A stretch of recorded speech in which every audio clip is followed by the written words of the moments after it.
other day with a close friend of mine who's still in, and I found myself amazed, really, at his ability to compartmentalize. He remains as I was, not haunted by anything, or at least that is until 2005.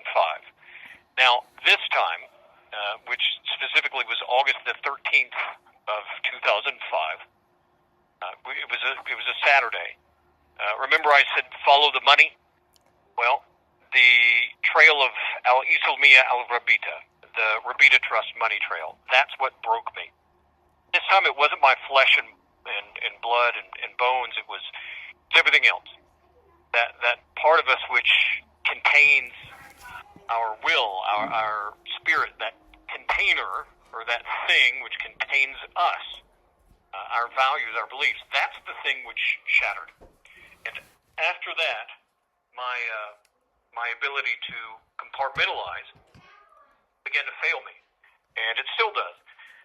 Now, all things kind of spill into each other these days, and I can feel all of it, and that's not something that I can actually like. But before you hear this event, let me first preface this.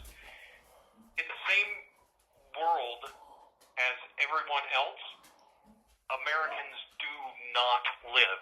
And what I mean by that is that Americans live happily kind of in their comfortable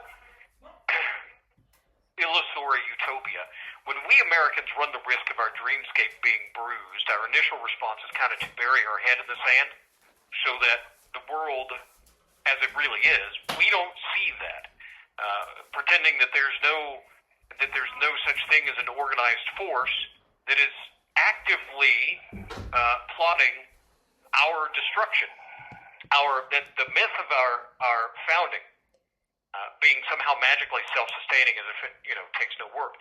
That kind of thing, that leads to Americans to believe that a level of constant civility is possible, and that it's possible to have a society where that is so, but America is an aberration, and that's why our founding was so novel.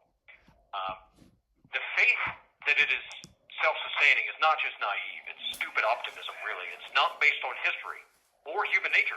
In fact, in order to accept that faith, one must discard history.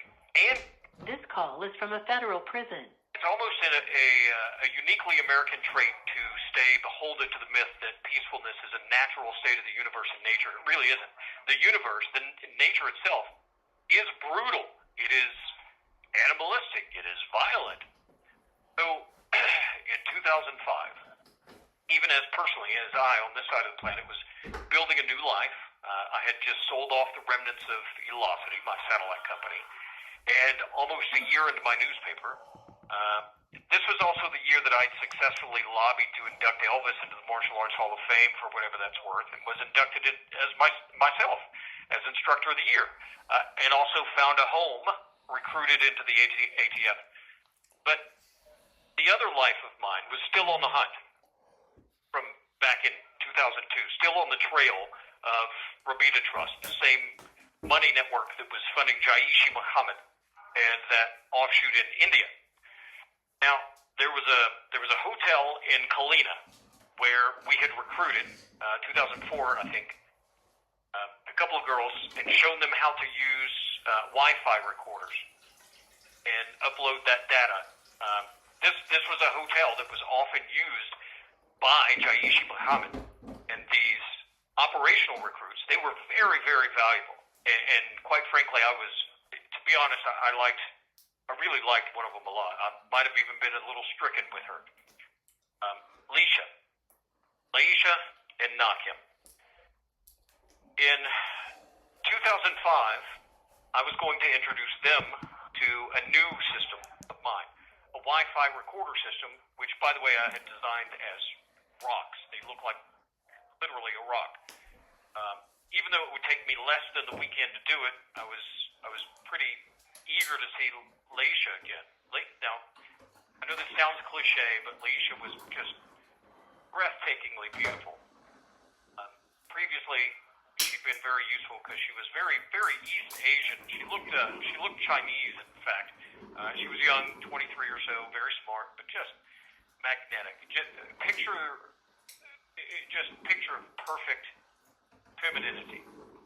So I had arranged to meet them in Mumbai, which was the same day that I was meeting with a staff member of an important politician who had kind of influence over and knowledge of telecom policy in India. I was to meet Laisha and Nakim at 6 at the Gateway at 6 p.m., which is something that I could actually see from my hotel window at the Taj Mahal Intercontinental. Spend some time with her, with them, and also get the data that she had collected. They were to give that memory card to me. But about 14 minutes before 6, a few of the police ran out of that political meeting at the Taj Mahal. I stayed behind. I stayed at the meeting, which was supposed to have ended at 5:30, but I stayed behind just to get some face time with my future target, which really just means a developmental asset, a potential source. You know, telling myself that new recruitment is more respected, it's more valued.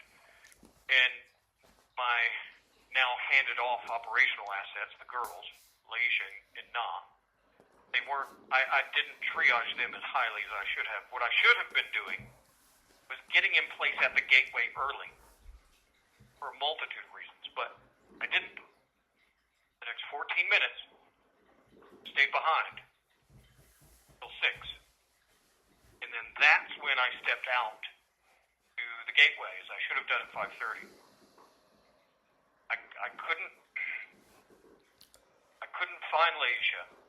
I couldn't find Na. What I found instead was a crowd of people and a crowd of police that were talking to people, and a pool of blood all over the stones of the walk. That was what was left there of by Laisha. That girl who trusted me, that girl who I was to keep safe, had been killed.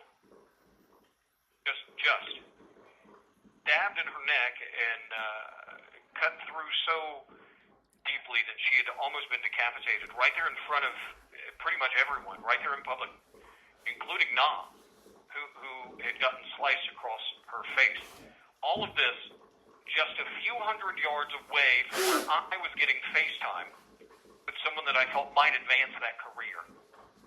Now, just to be sure, losing an agent, especially an operational one, that's a career killer for sure. But losing a life, one who trusted you, that's unforgivable. So I found out that the man who did it had been promised, or at least to him, what was a large sum of money by Jaishi Muhammad, who was exposed by the financial records that those girls were bringing me. Again, repeated trust. The girls had been targeted. The attacker, he wasn't even a Muslim. They were just using him because he was gullible and stupid and desperate. Earlier that morning, he apparently had a fight with his own father when he told him how and where he was getting a bunch of money. So he stabbed his own father multiple times. I was hurt.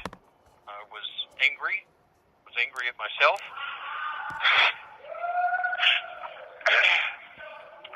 If I had been there, it wouldn't have happened. Laisha would still be alive. Let him attack me with a knife. I'm incredibly well trained for that. I've dealt with that sort of thing before. Hell, I even teach knife defense. It wouldn't have been hard at all. But it wouldn't have been her, or them. It would have been me. So I got home in time to teach classes to all new students and try to act normal, try to compartmentalize. But compartmentalization failed me. It has since, I think. Try explaining to your fiancé. Try coming up with some excuse as to why you're such a blubbering mess in the middle of the night all of a sudden.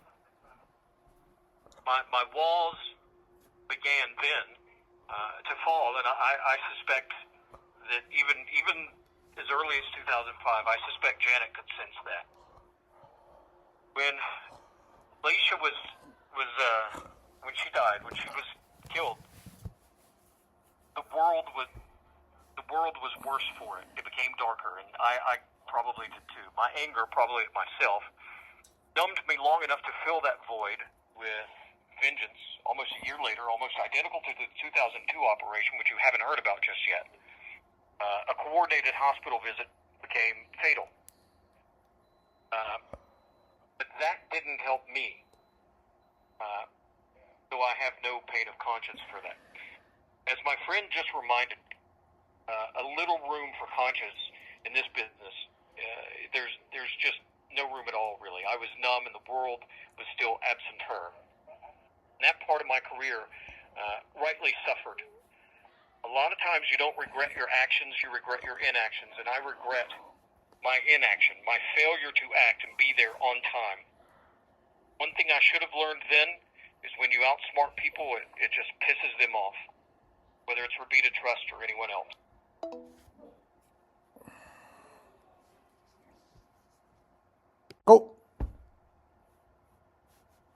Go ahead. Yeah.